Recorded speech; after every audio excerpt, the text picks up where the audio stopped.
Oke cuy, kembali lagi dengan saya dan Yusraf, mahasiswa dari Manajemen FEB UIJ. Di video sebelumnya, saya sudah membahas tentang human capital. Nah, di video kali ini, saya akan membahas tentang membangun human capital berkualitas unggul. Mari kita simak videonya agar kalian tahu. Membangun human capital atau modal manusia berkualitas unggul. Pandangan human capital dan manajemen. Yang pertama ada SDM. Sejarah peradaban manusia membuktikan bahwa manusia mampu menciptakan jauh lebih banyak informasi dari yang diserap oleh manusia itu sendiri, dan dapat mempercepat perubahan jauh lebih cepat dari manusia yang mengikutinya. Manusia seperti ini adalah manusia yang memiliki keterampilan, kompetensi, dan pengetahuan yang diperolehnya melalui pengalaman belajar. Lalu yang kedua ada SDM unggul. Jika suatu bangsa ingin maju dan sejahtera, maka bangsa itu memprioritaskan investasi membangun SDM untuk mencapai tingkat nilai yang tinggi dan tersedianya SDM unggul.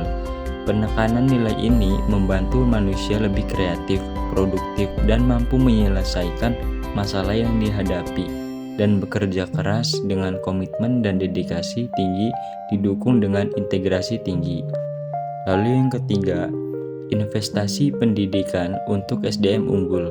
Membangun human capital melalui investasi pendidikan oleh pemerintah, swasta maupun masyarakat penting untuk mempersiapkan masa depan bangsa yang lebih baik lagi. Yang keempat, ada variabel penting SDM. Variabel penting dalam SDM adalah kemampuan, sikap, nilai-nilai kebutuhan, dan karakteristik demografinya.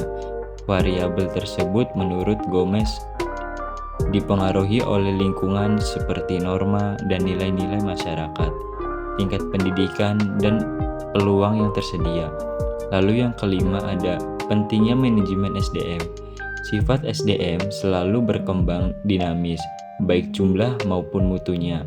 Maka untuk memperoleh keseimbangan antara SDM yang tersedia dengan tingkat perkembangan ekonomi pada tahap tertentu, diperlukan manajemen SDM yang tepat pada tingkat nasional dan daerah. Lalu yang keenam, penekanan kualitas SDM.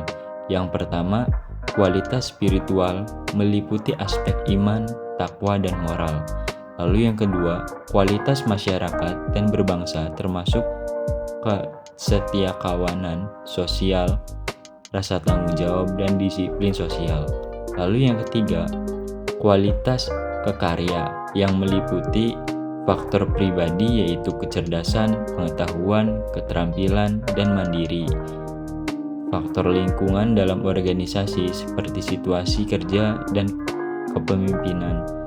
Lalu faktor luar organisasi seperti memahami nilai-nilai sosial dan ekonomi. Dan yang ketujuh, kebutuhan SDM di Indonesia. Dari pandangan di atas ditegaskan SDM yang diperlukan Indonesia adalah SDM yang cakap, dapat dipercaya, memiliki motivasi tinggi, memiliki kemampuan dan kecakapan, menciptakan iklim hubungan yang produktif, dan mengembangkan iklim kerjasama tim yang solid. Secara harfiah, pengertian modal manusia adalah pengetahuan, keahlian, kemampuan, dan keterampilan yang menjadikan manusia sebagai modal atau aset suatu bangsa. Dalam menyiapkan SDM yang berkualitas, manajer dalam seluruh hierarki organisasi bertindak sebagai perencana, pengorganisasi, pengarah, pemotivasi, dan pengendali. Pada dasarnya, organisasi memiliki ketergantungan dengan SDM yang ada dalam organisasi untuk menggerakkan organisasi, memenangkan persaingan, dan mencapai tujuan melalui proses dan mekanisme manajemen yang benar. Dalam human capital, MSDM adalah penggunaan dan pengaplikasian fungsi-fungsi manajemen yang memfokuskan perhatiannya pada pengelolaan dan pengaturan peranan SDM dalam suatu organisasi. Konsep human capital modal manusia.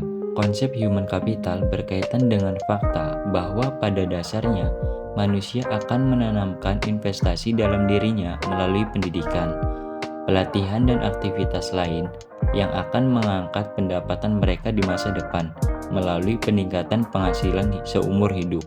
Mempersiapkan generasi emas. Anak yang sehat dan cerdas merupakan bibit generasi emas di masa yang akan datang.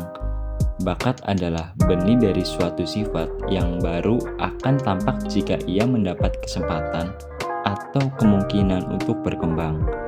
Pada dasarnya, semua individu yang normal memiliki bakat, dan setiap aktivitas diperlukan berfungsinya bakat, seperti bakat matematika, bakat olahraga, bakat bahasa, bakat seni, dan lainnya tergantung pada budaya di mana individu itu hidup. Untuk generasi yang berbakat dan bertalenta, perlu disediakan strategi dan fasilitas yang dapat memaksimalkan bakat dan talenta mereka, agar benar-benar menjadi generasi emas yang bermanfaat bagi pemerintah dan masyarakat luas, guna meningkatkan kualitas kesejahteraan dan kualitas peradaban. Itulah sedikit materi yang bisa saya sampaikan dalam video kali ini. Terima kasih ya untuk teman-teman yang sudah menonton, dan jangan lupa like, comment, dan subscribe channel ini. Sampai jumpa di video selanjutnya. See you, bye-bye, hai.